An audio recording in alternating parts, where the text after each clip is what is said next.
आज हम बात करेंगे कि प्लेटो क्या है और अगर आपकी लाइफ में, कैरियर में और लाइफ के गोल में अगर ये प्लेटो आ जाता है तो कितना डेंजरस है और कितना नुकसान पहुंचाता है।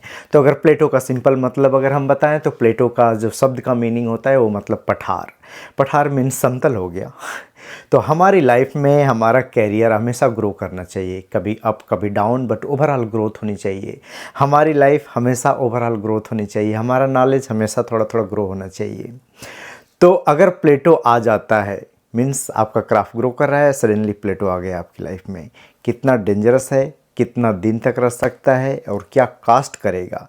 और इसमें मैं खुद अपनी ओन पर्सनल स्टोरी शेयर करूंगा जो कि मुझे 8 साल गंवाना पड़ा इस रीजन की वजह से। और हमेशा मैं अपनी से स्टोरी शेयर करता हूँ और क्योंकि मैं चाहता हूँ कि जो मैं मिस्टेक किया हूँ वो कोई और ना करे, जो मैं एक्सपीरियंस शेयर किया हूँ मेरे एक्सपीरियंस से कोई और लर्न कर सके। और ये जो प्रॉब्लम मैं बता रहा हूँ सिर्फ मेरे साथ नहीं होती है, ये बहुत सारे लोगों के साथ होती है, बट सब लोग हमारी तरह कंफर्टेबल नहीं है कि अपनी प्रॉब्लम इंटरनेट पे किसी का साथ शेयर करें और बोलें कि आप ऐसा मिस्टेक नहीं करो। सो प्लीज़ अगर आपको ये वीडियो अच्छी लगेगी तो लास्ट में सब्सक्राइब करना अगर नहीं किए हैं, किसी के साथ शेयर करना और लाइक करना, बट पहले देखिए इसके बाद। अगर आप हमारे चैनल पर नए हैं तो थोड़ा सा मैं इंट्रोडक्शन दे दूं अपने बारे में। मैं अभी करंटली सीनियर साइंटिस्ट हूं, यूएसए में बोस्टन एरिया में रहता हूं, एक फार्मा कंपनी में काम करता हूं। मैं यूपी के एक छोटे गांव में पढ़ाई लिखाई किया था। मेरा primary and middle school completely एक छोटे से गाँव में पेड़ों के नीचे पढ़ के किसी तरह हुआ था। हाई स्कूल इंटरमीडिएट में बहुत बिलो एवरेज स्टूडेंट था। फिर पढ़ाई करने के बाद मास्टर, पीएचडी, कुछ कंपनी में जॉब, एंड देन मैं जॉन हॉपकिंस पोस्ट डॉक करने के लिए आया। हमारी लाइफ में कई बार प्लेटो, ये जो बता रहे हैं पठार या प्लेटो आया, बट सबसे बिगेस्ट एंड डेंजरस था जॉन हॉपकिंस में 8 साल, जो मेरी लाइफ का 8 साल मैं कहूँगा कि मैंने किल कर दिया। ये है हमारी ब्रीफ जर्नी। एंड अब बात करते हैं कि प्लेटो का जैसा मतलब मैंने बताया कि पठार चीज़ लाइफ में ग्रो कर रही है भाई, महंगाई ग्रो कर रही है, टेक्नोलॉजी ग्रो कर रही है, आपकी उम्र ग्रो कर रही है, तो उसके साथ साथ आपकी सैलरी, आपका कैरियर, आपका नॉलेज सब कुछ ग्रो होना चाहिए। और बहुत सारे लोग ये प्लेटो की बात करते हैं स्पेशली फिटनेस में। जैसे क्या होता है कि कोई 100 किलो का है और उसको वजन लूज करके 70 किलो जाना है, तो जब 100 किलो से 90 किलो तो बड़ा आसानी से आ जाता है, बट 80-85 के पास जो आता है ना तो उसके बाद 70 तक जाना बड़ा मुश्किल हो जाता है और बहुत लोगों का उसमें फ्लैट कर्व हो जाता है। डाइटिंग कर रहे हैं, एक्सरसाइज कर रहे हैं, वेट नीचे जा ही नहीं रहा है, उसको बोलते हैं प्लेटो। और उसके पीछे बहुत साइंटिफिक रीज़न है, उसके पीछे बहुत सारा साइंस है। और वैसे ही अगर आपके कैरियर में, लर्निंग में, ये सब में भी प्लेटो आ रहे हैं तो उसके पीछे भी बहुत सारा रीज़न है। सो लेट्स टॉक कि हमारे लाइफ में कब कब प्लेटो आया और कितना डेंजरस प्लेटो आया। एंड देन इसके बाद बात करेंगे कि मुझे वो प्लेटो क्यों आया और मुझे कितना कास्ट किया और फिर मैं उससे कैसे बाहर निकलने की कोशिश कर रहा हूँ और किया हूँ, कितना सक्सेस हुआ हूँ, और इसको आप यूज कर सकते हैं। कई बार लोगों को लगता है कि हमारे साथ ऐसा नहीं होता है। नो, जस्ट यू री analyse your life from like पिछले 15-20 साल से और अभी तक कई बार आपको पता चले कि नहीं, हमारी भी लाइफ में एक कर्व आया है। छोटा प्लेटो कर्व बताएं तो मैं एलिमेंट्री में क्लास 5-6 तक मैं कहूँ कि बहुत अच्छा स्टूडेंट था पढ़ने में, बट ओवर कॉन्फिडेंट हो गया थोड़ा। फिर इसके बाद थोड़ा सा बड़ा हुआ तो फन वाली चीज़ें करना, मिडिल स्कूल में ही लड़कियों वाला चक्कर, फिर दोस्तों के साथ क्रिकेट खेलना, तो फोकस हट गया। एंड देन मिडिल स्कूल में मैं वीक स्टूडेंट हो गया, जाते जाते हाई स्कूल में मैं काफ़ी वीक स्टूडेंट हो गया। छोड़िए ये सब, छोटा कर्व है, बट लेट्स टॉक अबाउट कि हाई स्कूल से मेरा कैसे आगे का कर्व था। 47% हाई स्कूल में ग्रेस मार्क से किसी तरह पास हुआ, बट वहाँ से थोड़ा सा मेरा फोकस बढ़ा, पापा का भी फोकस बढ़ा, एंड तो फिर लगा कि अब मुझे पढ़ना है। तो पढ़ाई किया, लर्न किया, अच्छा कॉन्फिडेंस आया, कुछ ग्रोथ आई। इंटरमीडिएट में अगेन 6-7% ज़्यादा लेके कुछ 54-55% मार्क आया। उससे ग्रोथ करके मैं बीएससी में गया। मैं बताऊं, बीएससी और एमएससी मेरा सुपर परफॉर्मेंस रहा था। देन जहाँ पे फेल होने के चांसेस था, छोड़ने के चांसेस था, वहाँ पे 300 में जो टॉप 20 लड़के आते हैं, 25 लड़के आते हैं, उनमें से मैं भी एक था। फिर इसके बाद ऐसी ग्रोथ हुई। फिर इसके बाद मैं बीएचयू चला गया। तो बीएचयू में भी मेरा ऐसा ही हाल था, टीचर ने बोल दिया बेटा तुमसे नहीं हो पाएगा, छोड़ दो, चाहे सब करो। बट वहाँ भी मेरा परफॉर्मेंस बहुत अच्छा था और बहुत ज़्यादा मैंने मेहनत किया। तो हमेशा मेरी लाइफ में ग्रोथ एकदम से कांस्टेंट हो गया हाई स्कूल के बाद में कि every time I have to improve. So एक लड़का 47 हाई स्कूल में करता है, 55, देन बीएससी में 65, देन एमएससी में जाके बीएचयू में 71। नॉलेज भी ग्रो कर रहा है, कॉन्फिडेंस भी ग्रो कर रहा है, मेरी लर्निंग भी ग्रो कर रही है, सिर्फ परसेंटेज नहीं ग्रो कर रहा था। देन वहाँ पे हमारे पास ऑप्शन था कि पीएचडी में जाना है या फिर मुझे इंडस्ट्री में जॉब करना है। बीएचयू से मेरा कैंपस प्लेसमेंट हो गया, मैं इंडस्ट्री में चला गया। इंडस्ट्री में जाने के बाद मेरे में हंगर था कि I have to learn and grow, learn and grow.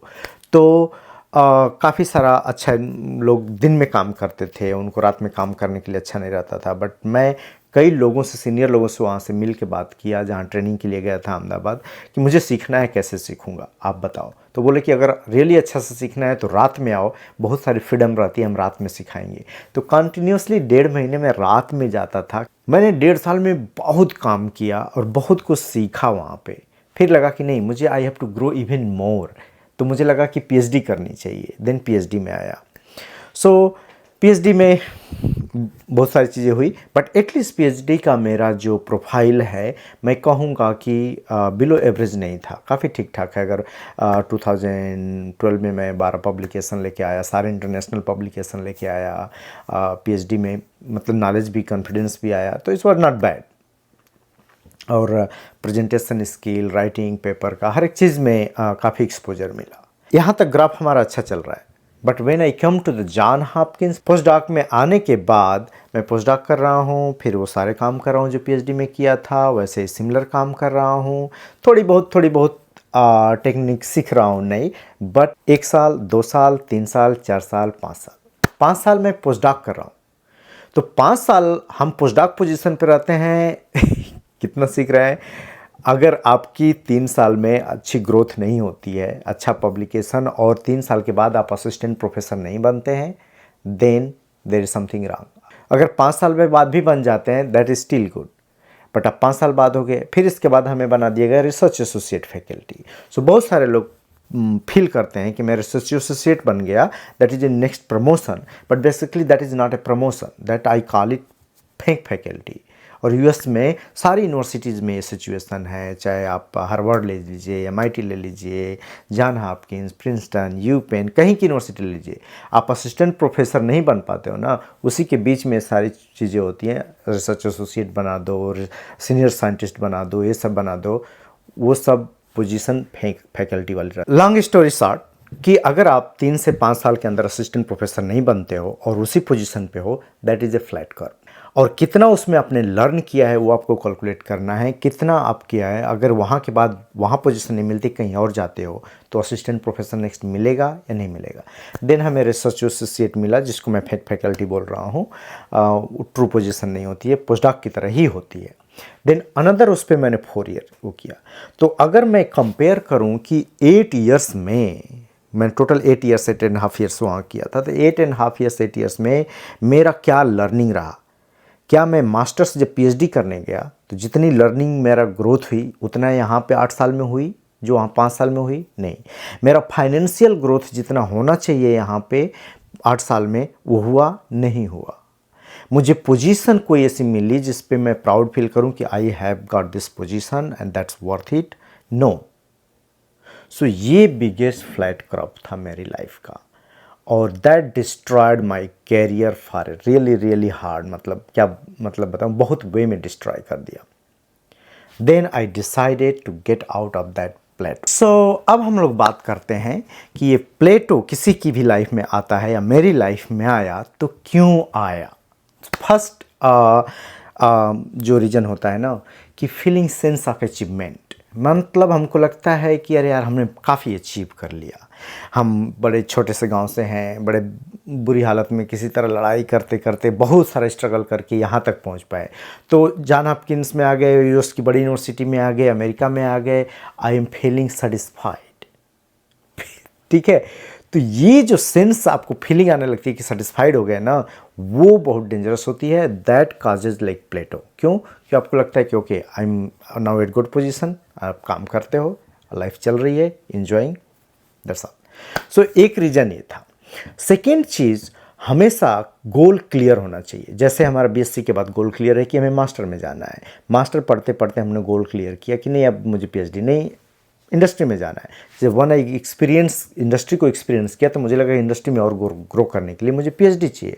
Then I went for PhD. PhD के बाद हमें जाना था वापस इंडस्ट्री में, but during the PhD I realize कि इधर भी अपॉर्चुनिटी है। Then I came to USA.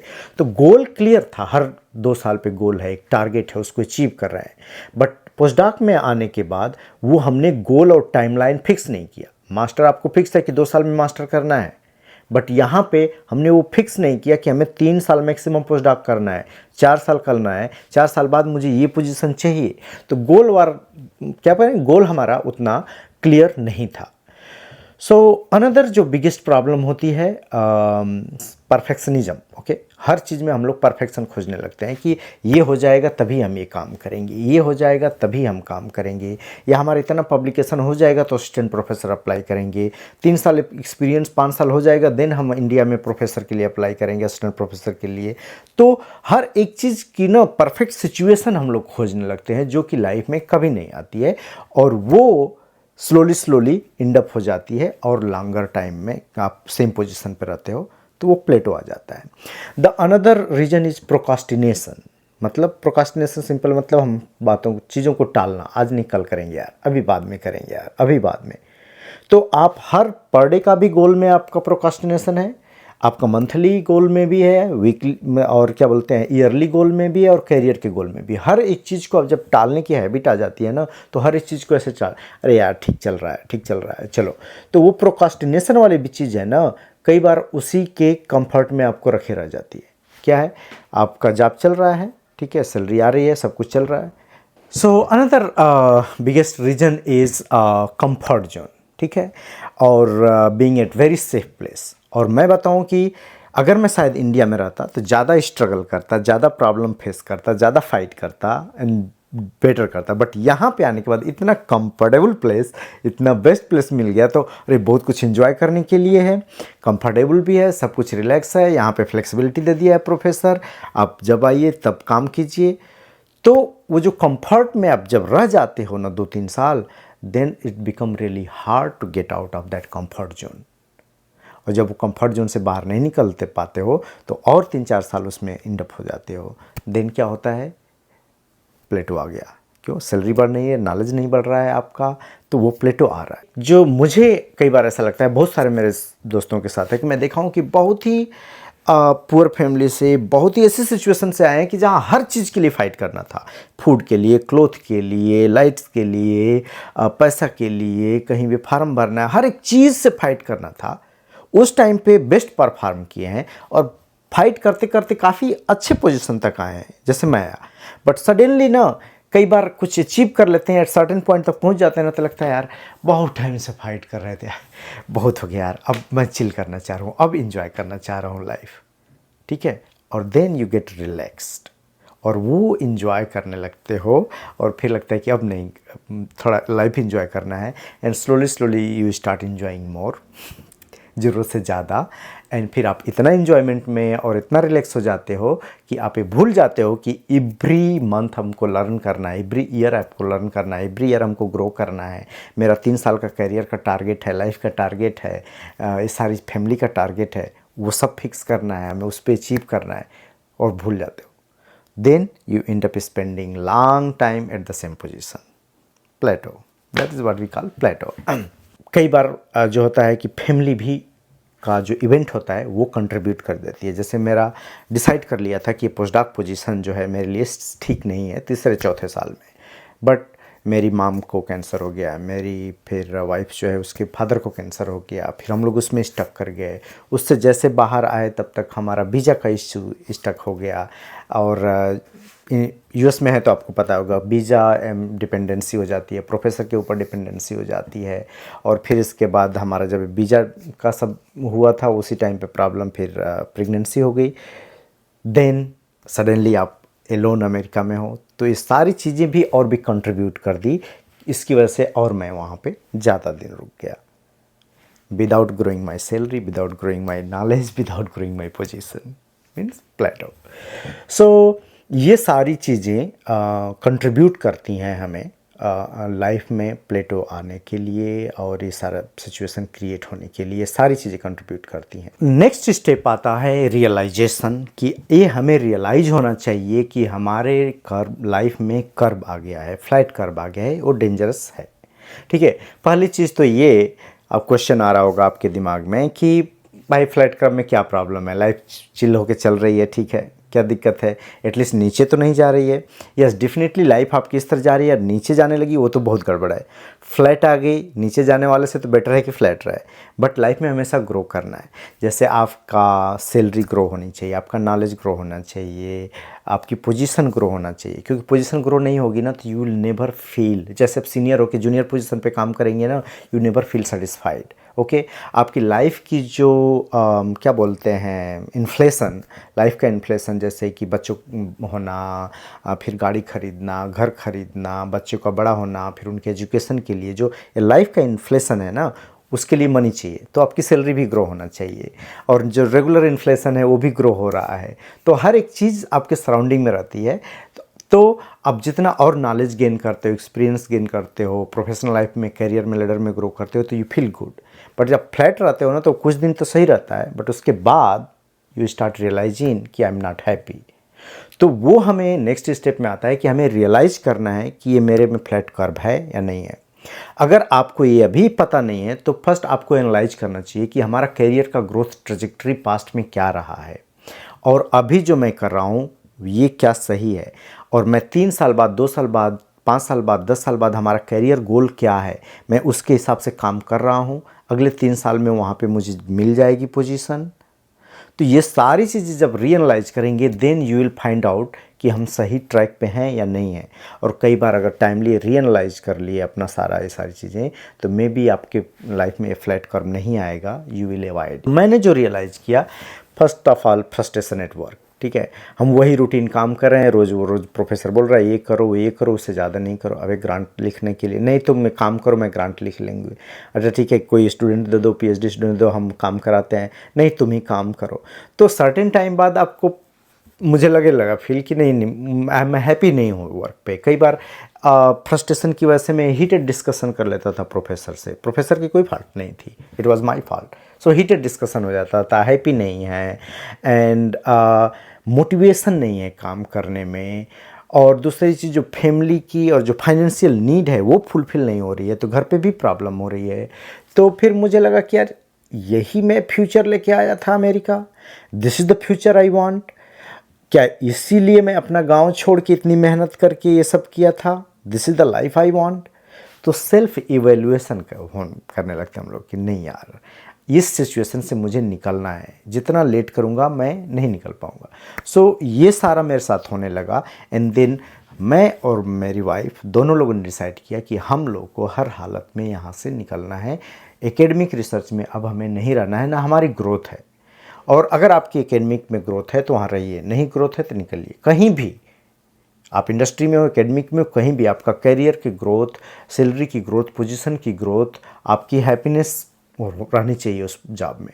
सो हम लोगों ने डिसाइड किया कि let's get out of this situation. अब मैं इस पर थोड़ा सा बात करना चाहूँगा कि ये जो प्लेटो आया मेरे लाइफ में, मेरे लिए वो कितना कास्ट मतलब बियर करना पड़ा, मुझे कितना नुकसान पहुँचाया। मुझे बीएससी और एमएससी किया था, पीएचडी किया था, मेरा confidence was like really really good.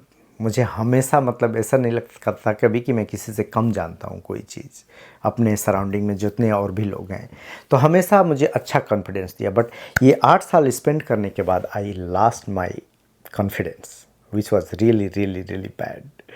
जितनी चीज़ें मैंने पीएचडी में सीखी थी, इवन यहाँ पे आके इतना डिपेंडेंसी हो गई चीज़ों में कि वो उससे बहुत ग्रेट नहीं सीखा। थोड़ा सा डिफरेंट एरिया का सीखा, डिफरेंट वे में सीखा, डिफरेंट कल्चर में सीखा। बट जो मुझे 8 साल में सीखना चाहिए था, जितनी ग्रोथ होनी चाहिए, वो नहीं हुआ। फाइनेंशियली अगर देखें तो मेरा बहुत बहुत बहुत ज़्यादा नुकसान हुआ। ठीक है, यहाँ पे इन्फ्लेशन जैसे 5% बढ़ रहा है, 4%, 5% बढ़ रहा है, आपकी सैलरी बढ़ रही है 3%, 2%, तो आप दिन पे दिन पुअर होते जा रहे हो। तो 8 साल में मैंने पुअर ही हुआ, रिच तो नहीं हुआ। तो वो अनदर थी। एंड अगर वो सही टाइम पे अगर वाइजली अगर डिसीजन लेता तो 8 साल में मैं कहाँ जा सकता था। सपोज कि मैं 3 साल मैक्सिमम उसमें स्पेंड करता और निकल जाता, तो नेक्स्ट जो 5-6 ईयर्स में अच्छा से अगर इंडस्ट्री में जॉब करता तो एटलीस्ट इस टाइम पे मैं डायरेक्टर लेवल पे होता या at least senior principal scientist level पे होता, जो कि अभी मेरी करंट सैलरी से कम 3 टाइम्स ज़्यादा होती। सो अगर ये पूरे 5 साल में हमारी सैलरी पोस्टडॉक के कंपैरिजन में डबल होती, प्लस अभी जो मैं कर रहा हूँ उससे कई गुना ज़्यादा होती, तो काफ़ी ठीक ठाक मैं पैसा बनाता। तो फाइनेंशियली भी मुझे बहुत नुकसान किया। एक अनदर इम्पॉर्टेंट चीज़ कि जो ये 8 साल मेरी लाइफ का उसमें गया, उस प्लेटो में मैंने स्पेंड किया और कुछ इफ़ेक्टिवली लर्न नहीं किया, वो जो एज पीरियड होता है ना, वो बहुत एनर्जी वाला पीरियड होता है। तो अगर मैं अपने अर्ली 30s में वो कर रहा हूँ और उस टाइम पे हमारे पास एनर्जी है, तो उसको अगर वाइजली कहीं अच्छे से यूज करें तो I can learn a lot of thing. But अगर वही चीज़ हम अपने 40s में 8 साल में लर्न करना चाहें तो वो 8 साल मतलब उतना इफेक्टिव नहीं होगा 40s में। अब ये इसी को अगर लेके चल जाओ कि कोई 60s में 8 साल में बहुत कुछ सीखना चाहे तो थोड़ा मुश्किल होता है एज के हिसाब से।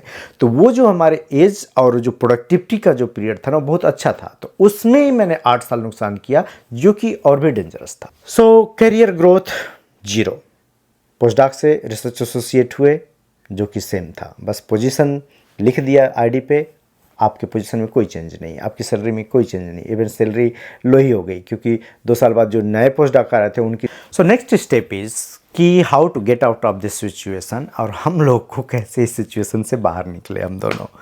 सो पहली चीज़ की इट्स नॉट ईजी, जहाँ पे अगर आप 5 साल 10 साल एक कंफर्टेबल सिचुएशन में काम करते रहो ना, उससे निकलना बहुत बहुत मुश्किल है। अगर आप निकलना चाहते हैं या आप देखना चाहते हैं कि आपकी लाइफ में फ्लैट कर्व है या नहीं है, तो बेस्ट वे इज़ कि आप अपनी प्रॉब्लम्स को, अपने अच्छाइयों को, बुराइयों को, अपने कैरियर की ग्रोथ को, सैलरी की ग्रोथ को, सबको एनालाइज कीजिए और आप डिसाइड कीजिए कि हमें क्या चाहिए after 3 year, after 5 year, after 10 year, after 25 year and after retirement. हमारा फाइनेंशियल गोल क्या है, हमारा कैरियर गोल क्या है, हमारा लाइफ का गोल क्या है, ये डिसाइड कीजिए। और देन इस पे हर महीने, हर 2 महीने पे आप देखिए कि जो चाहिए आपको उसके हिसाब से काम कर रहे हैं या नहीं कर रहे हैं। तो हमको तो लगता है कि हम पब्लिकेशन ये कर लेंगे तो ये करेंगे, ये कर लेंगे तो ये करेंगे। कई बार 4 पब्लिकेशन आने में 5 साल लग जाता है। फिर 5 साल बाद जब हम अप्लाई करना शुरू करते हैं तो पता चलता है कि कंपटीशन और भी हाई है, 5 पब्लिकेशन से कुछ नहीं होने वाला है। तो सबसे पहले हमें रियलाइज करना है हमारा जो ग्रोथ ट्रजेक्टरी है, लाइफ ट्रजेक्टरी है, फाइनेंशियल गोल है, कैरियर गोल है, वो तो उस पर हम चल रहे हैं कि नहीं चल रहे। अगर हम चल रहे हैं दैट इज़ फाइन, बट अगर हम मिस्टेक कर रहे हैं और वो नहीं दिख रहा है कि सही है, देन आपको इवेलुएट करना पड़ेगा कि हमें नेक्स्ट स्टेप विल बी कि क्लियर करें अपना हम गोल।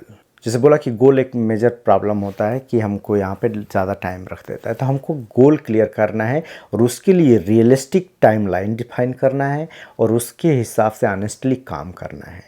तो अगर सपोज दैट कि मुझे 3 साल बाद असिस्टेंट प्रोफेसर चाहिए या 3 साल पोस्टडॉक करने के बाद अगर नहीं कुछ होता है तो मुझे इंडस्ट्री में सीनियर साइंटिस्ट पोजीशन चाहिए, तो उसके लिए हमें क्या क्या स्किल्स चाहिए, क्या क्या हम अभी लर्न कर रहे हैं और अभी से हम बात करें उसके लिए। तो अगर आप असिस्टेंट प्रोफेसर चाह रहे थे, अपने मैनेजर से, अपने प्रोफेसर से बात उठाएं। अगर इंडस्ट्री में जाना है तो इंडस्ट्री रिलेटेड लोगों से मिले, कांटेक्ट करें, उसके लिए जो स्किल्स चाहिए उस पर आप फोकस करें, लर्न करें। तो कहने का मतलब ये है कि आप एक टाइमलाइन डिसाइड करो और उसके हिसाब से काम करना शुरू करो और उसको फिक्स कर दो कि नहीं इतने बाद ये लेना है मुझे, maximum I can give 1 year, ठीक है। सो अगर कोई बोले कि नहीं मुझे असिस्टेंट प्रोफेसर चाहिए, यही मेरी लाइफ का है, बट कितने दिन बाद असिस्टेंट प्रोफेसर चाहिए, एसोसिएट प्रोफेसर कितने दिन बाद चाहिए, 10 साल पोस्टडॉक करने के बाद, 15 साल पोस्टडॉक करने के बाद? नो, आपको रियलिस्टिक टाइम डिफाइन करना है। ऐसा नहीं कि ज़िंदगी भर पोस्टडॉक करके और लास्ट के रिटायर के टाइम पे 5 साल असिस्टेंट प्रोफेसर बन जाए। तो वो गोल क्लियर करना है। एंड हम लोग जो एक और चीज़ इंट्रोड्यूस की अपने साथ में, वो थी हैबिट एंड फिटनेस। क्योंकि हम लोग जब कॉन्फिडेंस लूज हो जाता है ना, तो और जो हम लोग इस सर्किल में, रूटीन सर्किल में रह जाते हैं, उससे निकलना है तो आपको अच्छी हैबिट पालना है और जो बैड हैबिट है उसको ब्रेक करना है। एंड डेफिनेटली फिटनेस जो आपको कॉन्फिडेंस और एनर्जी बूस्ट करता है। सपोज दैट कि आप 9 घंटा लैब में काम कर रहे हैं, कहीं भी किसी भी जॉब पे काम कर रहे हैं 9 घंटा 8 घंटा, फिर उसके बाद आपके पास एनर्जी ही नहीं है कि सैटरडे संडे कुछ काम करें अपने लिए, लर्निंग के लिए, फ्यूचर ग्रोथ के लिए। क्यों? क्योंकि आपका एम्प्लॉयर आपको लर्न करने के लिए तो टाइम नहीं देता, उसको तो जॉब करना है। तो आपको लगता है कि हम लर्न किस टाइम पे करें। So learning while doing is a good thing, but आप इनफ लर्निंग है कि आपकी लर्निंग में ग्रोथ होनी चाहिए। नेक्स्ट पोजीशन के लिए आपकी जो लर्निंग है इनफ है, तो वो फिटनेस और ये सब हैबिट अगर अच्छी पालें तो वो थोड़ा सा हमें बूस्ट और एनर्जी देता है। Another cheese is life motivation. अगर आपका लाइफ का जो मोटिवेशन है ना, उसी से एनर्जी हमें लेना है, क्योंकि सबसे बड़ा जो फ्यूल हम लोग को चाहिए ब्रेन के लिए वो चाहिए मोटिवेशन, और उस मोटिवेशन को फीड करने के लिए कुछ एनर्जी चाहिए। तो अगर मोटिवेटेड है ना तो यू कैन डू एनीथिंग। तो जैसे हमारे बच्चे हो गए, तो देन आई स्टार्टेड रियलाइज कि यार 2 बच्चे हैं, I need to have like good amount of money. अगर बच्चे कॉलेज में पढ़ने जाते हैं तो मैं तो नहीं चाहूँगा कि हमारे बच्चे बस लोन में डूब के तो कॉलेज में जाए, नहीं, at least I should provide some support to them, good health, good education. And खर्चे बढ़ रहे हैं तो उसको फैमिली को, या फिर अगर आपको आपका लाइफ का कोई पर्पज़ है, आपके विलेज में कुछ करना चाहते हैं, आप फैमिली के लिए कुछ करना चाहते हैं, तो वो सारी चीज़ को ना मोटिवेशन बनाइए और उसको यूज कीजिए कि नहीं मुझे लाइफ में ये करना है तो इसके लिए मुझे ये करियर पाथ पे मुझे जाना ज़रूरी है। तो उसको यूज करके अपने आप को मोटिवेट करने के लिए कर सकते हैं। सो अनदर मोस्ट इम्पॉर्टेंट चीज़ कि हमारे जो सर्किल में लोग हैं ना वो बहुत ज़्यादा इन्फ्लुएंस करते हैं। सो मुझे लगता है कि मैं अपना बहुत टाइम वेस्ट किया था अननेसेसरी लोगों के साथ जो हमेशा डिस्करेजिंग ही बात करते थे। They never talk encouraging. कोई भी पर्सन करियर ग्रोथ पे नहीं बात करता था, कोई भी पर्सन सैलरी ग्रोथ पे नहीं बात करता था। सब डिस्कस दे यार यहाँ तो असिस्टेंट प्रोफेसर होना मुश्किल है, ये बड़ा मुश्किल, ग्रांट लिखना मुश्किल है, हमको तो इंग्लिश का प्रॉब्लम है, but what is the next plan. तो क्या होता था कि कोई लोग थोड़ा बहुत बात भी करते थे, डिस्करेजिंग करते थे, और मैक्सिमम लोग बात ही नहीं करना चाहते थे।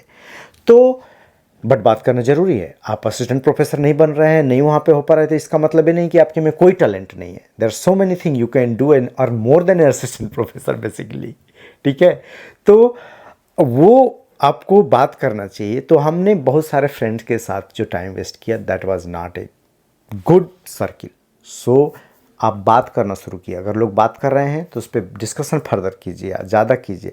अगर नहीं बात कर रहे हैं, अवॉइड कर रहे हैं, जस्ट वैसे लोगों के साथ टाइम बिताना बंद कीजिए, कोई फ़ायदा नहीं है। कोई भी पर्सन अगर बिजनेस की बात करता है, इन्वेस्टिंग की बात करता है, फाइनेंस की बात करता है, करियर ग्रोथ की बात करता है, फ्यूचर की सोचता है कि 10 साल बाद क्या करना है, ऐसे करना है, तो ये सब चीज़ें आपको मोटिवेट करती हैं कहीं ना कहीं। बट हमेशा डिस्करेजिंग बात करना है और हमेशा ड्रिंकिंग करना है, देन आपको वहीं पर रहने के लिए और भी टाइम गुजारना पड़ेगा। Another most important is keep learning, keep learning, keep learning. So जैसे हमेशा मेरा रहा था कि मैं लर्न कर रहा हूँ और बेस्ट परफॉर्म कर रहा हूँ, लर्न कर रहा हूँ, बेस्ट परफॉर्म कर रहा हूँ। पोस्ट डॉक में आने के बाद हम जॉब कर रहे हैं और लाइफ भी इंजॉय कर रहे हैं। जॉब हो जा रही है, अच्छे से कर रही है, बाकी लोग जो कर रहे हैं उनके कंपेरिजन में मैं ठीक ठाक कर दे रहा हूँ, फास्ट कर दे रहा हूँ, दैट्स फाइन। बट हम नई टेक्निक स्ट्रांगली लर्न किए या थोड़ा सा बस लर्न करके काम चला लिए? हम ऐसी टेक्निक लर्न किए कि जो हमारे नेक्स्ट पोजीशन के लिए काम आएगी। World is moving so fast, ठीक है, सो मच टेक्नोलॉजी मतलब डेवलपमेंट हो रहा है और इतना फास्ट हो रहा है कि उसको कीप अप करना बड़ा मुश्किल है। तो वो सारी टेक्निक मैं सीख रहा हूँ। तो अगर निकलना है किसी को ना तो बहुत लर्निंग पे फोकस करना है। एटलीस्ट कहेंगे कि 1 घंटा per day career related learning पे हमें फोकस करना चाहिए। पर्सनालिटी रिलेटेड, हैबिट रिलेटेड, किसी भी चीज़ पे 1 घंटा पर डे हम लोग को उस पर स्पेंड करना चाहिए। बात करना शुरू किए दोस्तों से, कैसे कवर लेटर लिखना है, सीवी कैसे लिखना है, इंडस्ट्री का सिचुएशन कैसा है, कैसे नेटवर्किंग करना है, इंटरव्यू कैसे देते हैं, दोस्तों के साथ प्रैक्टिस करना। तो दोस्त मेरे बहुत थे बट हार्डली इस चीज़ पे बात करने वाले 2 ही 3 दोस्त थे, but that help a lot। सो एक वो चीज़ हो गया है। And the focus, focus and focus. भाई जो चीज़ चाहिए अब हमें उसे फोकस नहीं हटाना है, हमेशा कि उसी के अराउंड सोचना है, बात करना है। चाहे हमारा एकेडमिक का करियर पाथ हो, इंडस्ट्री का करियर पाथ हो, बिजनेस का करियर पाथ हो, इन्वेस्टिंग का हो, फाइनेंस का हो, पर्सनल लर्निंग का हो, फिटनेस का हो, जो हम फोकस हटाएंगे ना तो फिर उसको भूल जाते हैं। तो हमें ये है तो हमें उस पर काम करते रहना है, तो उस पर हमें फोकस रखना है। तो ये सारी चीज़ें हम लोगों ने इस अप्लाई किया and it was really difficult to get out of this situation, I am telling you honestly, but luckily we got out of this situation. हालांकि बहुत ज़्यादा नुकसान हुआ हमारी लाइफ में, बट एटलीस्ट कभी नहीं निकलने से अच्छा है अभी निकल आए 2 साल 3 साल पहले। I am happy. So this is my whole story. Hope ये स्टोरी आपको या किसी दोस्तों को हेल्प करेगी। तो प्लीज़ लाइक करें, शेयर करें दोस्तों के साथ, सब्सक्राइब नहीं किए तो सब्सक्राइब करें और कमेंट में बताएं कि आपके साथ लाइफ में कुछ ऐसा प्लेटो आया है and how you got out of this situation.